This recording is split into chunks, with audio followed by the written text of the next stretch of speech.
আত্মপক্ষ সমর্থনের জন্য রোববারই শেষ হচ্ছে সাবেক আইজিপি বেনজির আহমেদের সময়।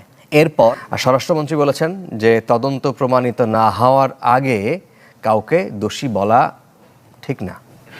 বাড়িতে বাড়ি থেকে টোকায় নিয়ে আসবো, মাটির তলে ঢুকলে সেখান থেকে বের করে নিয়ে আসবো। আগের বার যখন তলব করা হয় সাবেক আইজিপি বেনজির আহমেদকে, তখন অজ্ঞাত স্থান থেকে আসা তার চিঠির প্রেক্ষিতে 23 জুন ফের হাজির হওয়ার সময় বেঁধে দেয় দুদক।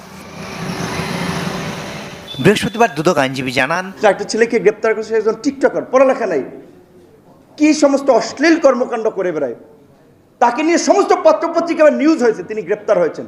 পত্রপত্রিকার রুচিটা কোথায় গেছে? এইগুলো সমাজের আদর্শ হিসেবে, সমাজের মাঝে অনুকরণ হিসেবে শেষ সম্বল রক্ষা হলো না। সুপ্রিয় দর্শক শ্রোতা, আসসালামু আলাইকুম। দেশ এবং প্রবাসে, দূরে এবং কাছে, যে যেখান থেকে আমার এই ভিডিওটির সাথে সংযুক্ত হয়েছেন, সকলকে আন্তরিক শুভেচ্ছা, অভিনন্দন। দর্শক, শুরু থেকে সংবাদ শিরোনাম দেখেছেন, এখন দেখাবো বিস্তারিত। দর্শক, বেনজির আহমেদকে একটি দুদকে চিঠি দিয়ে বলা হয়েছে শেষ সপ্তাহ রবিবারে যদি উনি দুদকের সাথে যোগাযোগ এবং দেখা না করে তাহলে ওনাকে আইনানুগভাবে ব্যবস্থা নেবে বাংলাদেশের দুদক কমিশনার। দর্শক, এই কথা শুনে আমাদের দেশের সেতুমন্ত্রী ওবায়দুল কাদের তিনি যা বলেছেন, সে কথা শুনলে তো আপনাদের গা শিশিরে উঠবে এবং শরীরের মধ্যে একটা ঝাঁকুনি দেবে। প্রিয় দর্শক, অবশ্যই আজকের এই ভিডিওটি দেখার জন্য যারা প্লে করেছেন সবাইকে অনুরোধ করব পুরো ভিডিওটি কন্টিনিউ করবেন, কারণ এমন কিছু তথ্য দিয়েছে আমাদের বাংলাদেশের স্বরাষ্ট্রমন্ত্রী সাহেব বেনজির আহমদকে নিয়ে। এমন কিছু তথ্য দিছে, তিনি বলেছে যত তদন্তই হোক সে কিন্তু এখনো দোষী সাব্যস্ত হয় নাই, আর যে দোষী হবে না তাকে বিচারের আওতায় আনা হবে না। সে যে নির্দোষ এটা তার প্রমাণ করছে, এবং সে যে দোষী সেটা সে প্রমাণ করতে পারে নাই। প্রিয় দর্শক, পৃথিবীর যে কোনো দেশে থাকুক, আইনের আওতায় আনে তাকে বিচার করা হবে, এ কথা বলছেন আমাদের বাংলাদেশের সেতুমন্ত্রী ওবায়দুল কাদের, এবং আমাদের স্বরাষ্ট্রমন্ত্রী সাহেব বলেছেন বেনজির আহমেদ কিন্তু এখনো দোষী সাব্যস্ত হয় নাই। তো বাংলাদেশের সোশ্যাল মিডিয়াতে যে সমস্ত নিউজ দেখানো হচ্ছে বেনজির সম্পর্কে, এগুলো সমস্ত ভুয়া হতে পারে, এটা চূড়ান্তভাবে সিদ্ধান্ত নেওয়া যাবে না। তো চলুন তারা কি কথা বলেছিল আর দুদক কমিশনার সাহেব কি সিদ্ধান্ত নিয়েছে আমাদের স্বরাষ্ট্রমন্ত্রী সাহেবের কথা শুনে বাংলাদেশের সাবেক পুলিশ কমিশনার বেনজির সাহেবকে নিয়ে, চলুন আমরা সেই ভিডিওটি দেখি। আত্মপক্ষ সমর্থনের জন্য রোববারই শেষ হচ্ছে সাবেক আইজিপি বেনজির আহমেদের সময়। এরপর আর কোনো সুযোগ তিনি পাবেন না, এই তথ্য জানিয়েছে দুদক। আর অন্যদিকে এক ভিডিও বার্তায় নিজের পক্ষে সাফাই গাইলেন সাবেক ডিএমপি কমিশনার আসাদুজ্জামান মিয়া। আর স্বরাষ্ট্রমন্ত্রী বলেছেন যে তদন্ত প্রমাণিত না হওয়ার আগে কাউকে দোষী বলা ঠিক না। মাটির তলে ঢুকলে সেখান থেকে বের করে নিয়ে আসবো। আগের বার যখন তলব করা হয় সাবেক আইজিপি বেনজির আহমেদকে, তখন অজ্ঞাত স্থান থেকে আসা তার চিঠির প্রেক্ষিতে 23 জুন ফের হাজির হওয়ার সময় বেঁধে দেয় দুদক। বৃহস্পতিবার দুদক আইনজীবী জানান, বেনজিরের আরও সম্পত্তির খোঁজ মিলেছে। রোববারই তার আত্মপক্ষ সমর্থনের শেষ সুযোগ।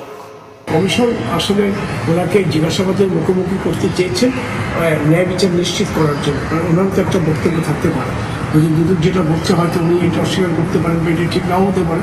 সেজন্য ন্যায় বিচার নিশ্চিত করার জন্য ওনাকেও একটা সময় দেওয়া হয়েছে, যা শেষ হবে আগামী রোববার এবং সোমবার, যথাক্রমে 23শে জুন এবং 24শে জুন। আমরা আশা করছি, এখন আশা করি উনি আসবেন, জিজ্ঞাসাবাদের মুখোমুখি হবেন। যদি না আসেন তাহলে আইন তার নিজস্ব পদ্ধতি চলবে। সময় বাড়ানো আমার জানার মতে আইন এবং বিধির মধ্যে আর কোনো এখতিয়ার দুদকের নাই। এদিকে গেল কদিন ধরে শোরগোল উঠেছে সাবেক ডিএমপি কমিশনার আসাদুজ্জামান মিয়ার সম্পদ নিয়েও। নিজের পক্ষে সাফাই গিয়ে এক ভিডিও বার্তায় পুলিশের সাবেক কর্তা জানান, দেশে ফিরেই সব প্রশ্নের জবাব দেবেন। আগামী 22 তারিখে দেশে ফিরব ইনশাআল্লাহ। আমার বিরুদ্ধে দু একটি মিডিয়ায় অবৈধ সম্পদ অর্জনে যে খবর প্রকাশ করেছে সেটি অসত্য, বানোয়াট, অতিরঞ্জিত এবং উদ্দেশ্য প্রণোদিত। পুলিশের সাবেক কর্তাদের এই দুর্নীতির ইস্যুতে সচিবালয়ে কথা বলেন স্বরাষ্ট্রমন্ত্রীও। তার মন্তব্য, অভিযোগ প্রমাণিত না হলে কেউ দোষী নন। এখনো কোনো মানে তার বিরুদ্ধে সঠিকভাবে কোনো অভিযোগ উত্থাপন হয়নি। যেগুলি শুনছি মানে তার এতগুলি অবৈধ সম্পত্তি, তাকে তো ডাকা হয়নি, এটা তো তাকে সুযোগ দিতে হবে। তার সে সুযোগ পেলে নিশ্চয়ই আসবেন, কথা বলবেন, তাহলেই বোঝা যাবে তার কতখানি অবৈধ, কতখানি তিনি তার নিজস্ব সম্পদ দিয়ে বৃদ্ধি করেছেন। বেনজির আহমেদের অনুসন্ধান প্রতিবেদন দাখিল করতে 27 জুনের মধ্যে সময় বেঁধে দিয়েছিলেন হাইকোর্ট। মাসুদুর রহমান, চ্যানেল 24। এতক্ষণে আপনারা যে ভিডিও ক্লিপটা দেখেছেন, আশা করি আপনাদের অনেক অনেক ভালো লেগেছে। আর যদি ভালো লেগে থাকে অবশ্যই আপনার মূল্যবান মতামত কমেন্ট বক্সে কমেন্ট করে জানবে। দর্শক, আপনি যদি আমার চ্যানেলে নতুন বন্ধু হয়ে থাকেন, অবশ্যই ভালো লাগলে ভিডিওটি লাইক কমেন্ট শেয়ার করবেন, চ্যানেলটিকে সাবস্ক্রাইব করে রাখবেন। দর্শক, এখন আপনাদের সাথে আরেকটি ভিডিও শেয়ার করব। সে হচ্ছে আমাদের বাংলাদেশের টিকটকার মামুনকে নিয়ে এবার মুখ খুললো আমাদের বিপিনুর ভাই কি বললো টিকটকার মামুন এবং লাইলাকে নিয়ে, এবং সোশ্যাল মিডিয়ার যে মিডিয়া কর্মীরা রয়েছে, সাংবাদিক ভাইরা রয়েছে, তাদের উদ্দেশ্যে এমন কিছু মন্তব্য করলো আমাদের বিপিনুর। পুরো ভিডিওটি যদি আপনারা না দেখেন হয়তোবা কিছু বুঝতে পারবেন না। দর্শক, আমি বেশি কথা বাড়াবো না, চলুন সোজা সেই ভিডিওতে চলে যাই। বিপিনুর সাহেব আমাদের সোশ্যাল মিডিয়ার যে সাংবাদিক ভাইরা রয়েছে তাদেরকে কি বললো, এবং টিকটকার মামুন এবং লাইলার কি বিচার হওয়া উচিত, আদালতে কি রিট জারি করলো, চলুন সেই ভিডিওটি দেখি। একটা ছেলেকে গ্রেপ্তার করেছে, একজন টিকটকার, পড়ালেখা নাই, কি সমস্ত অশ্লীল কর্মকাণ্ড করে বেড়ায়, তাকে নিয়ে সমস্ত পত্রপত্রিকা নিউজ হয়েছে, তিনি গ্রেপ্তার হয়েছেন। পত্রপত্রিকার রুচিটা কোথায় গেছে? এইগুলো সমাজের আদর্শ হিসেবে, সমাজের মাঝে অনুকরণ হিসেবে প্রচার করা হচ্ছে। বাংলাদেশের লিডিং পত্রিকা ডেইলি স্টার সম্পাদক বলেছিলেন যে আজিজের দুর্নীতি আমরা জানতাম, আমরা প্রকাশ করার সাহস পাইনি, সংবাদপত্রের অসহায়ত্ব। আহা, এত বড় পত্রিকা, বাংলাদেশের পত্রপত্রিকা মিডিয়াগুলো স্টোরি করছে, পাপ্পু থেকে পরিপক্ক রাহুল বিভিন্ন ধরনের স্টোরি করছে। ভারতের গণতন্ত্র নির্বাচন নিয়ে কত রকমের বিশ্লেষণ এখানে দেখেছি, অথচ নিজের দেশে মানুষের ভোট দিতে পারছে না, ভোটের কথা বলতে গিয়ে রাস্তায় গুলি খাচ্ছে। বিজ্ঞ পলিটিশিয়ানরা, মুক্তিযোদ্ধারা লাঞ্ছিত হচ্ছে, পুরো সমাজ বলতে হচ্ছে। এখানে আমাদের সিনিয়র রাজনীতিবিদরা আছেন, একটা বিষয় লক্ষ্য করেছেন, আপনার ভবিষ্যৎ প্রজন্ম কি রেখে যাচ্ছেন? পড়ালেখা নাই, কথাবার্তা মানে সামাজিকতা বলেন, আপনার একটা শিক্ষণীয় বিষয় বলেন, কিচ্ছু নাই। কিছু ছেলেপেলে তারা টিকটকে সেলিব্রিটি, মিলিয়ন মিলিয়ন ইয়ং যুবকরা আবার তাদেরকে ফলো করে, কি সমস্ত অসামাজিক কাজকর্ম করে। তারা হচ্ছে এই সময় যুব সমাজের আইকন। একজন কাউন্সিলরের ক্যাডার, মোহাম্মদপুরে একটা ছেলে আছে, বাইকার, খুব জনপ্রিয়, তার প্রায় ধরেন 24 লক্ষ ফলোয়ার আছে। মোহাম্মদপুরে একজন কাউন্সিলরের বলতে পারেন সে অ্যাক্টিভিস্ট, পান্ডা টিমের সদস্য, কিন্তু তাকে 24 লক্ষ যুবক ফলো করছে। তাহলে যুব সমাজ, তরুণ সমাজ কোন দিকে যাচ্ছে? একটা ছেলেকে গ্রেপ্তার করেছে, একজন টিকটকার, পড়ালেখা নাই, কি সমস্ত অশ্লীল কর্মকাণ্ড করে বেড়ায়, তাকে নিয়ে সমস্ত পত্রপত্রিকা নিউজ হয়েছে, তিনি গ্রেপ্তার হয়েছেন।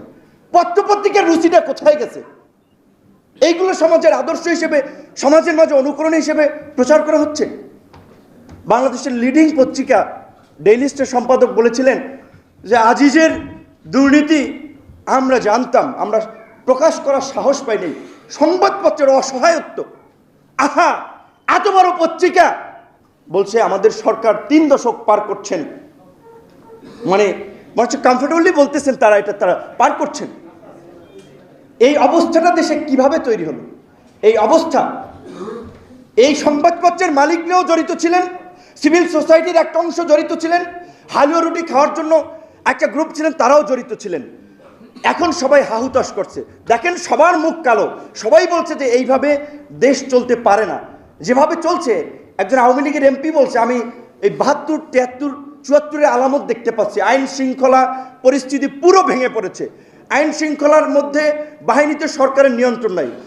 গতকালকে বাংলা আউটলুকে প্রধানমন্ত্রীর বেসরকারি খাত বিষয়ক উপদেষ্টা সালমান এফ রহমান এবং প্রধানমন্ত্রীর নিরাপত্তা উপদেষ্টা জেনারেল তারিক সিদ্দিকী, তার বিরুদ্ধে কথা বলা দুষ্কর, কারণ ডিজিএফ বা এনএসআই সব তার আঙ্গুলি হেলনে উঠে আর বসে। কাজে আমি কথা বলে আবার বাসা থেকে যাতে এইখান থেকে বাসায় যেতে পারবো কিনা এটাও একটা সন্দেহ। তারপরেও বলছি, বাংলা আউটলুকে রিপোর্ট প্রকাশ করেছে, আপনারা পড়ে নেবেন। 11 সালে কেয়ারটেকার গভর্নমেন্ট বাতিলের ফলে যেটা তীব্র আন্দোলনের মুখে সরকারের পতন হতে পারে। প্রিয় দর্শক, ধৈর্য সহকারে যারা আমার এই ভিডিওর ক্লিপটা দেখেছেন আর হয়তো বা আপনাদের ভালো লেগেছে, আর যদি ভালো লেগে থাকে অবশ্যই আপনার মূল্যবান মতামত কমেন্ট বক্সে কমেন্ট করে জানাবেন।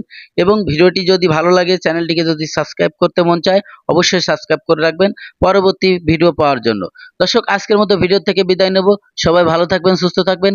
আল্লাহ হাফেজ।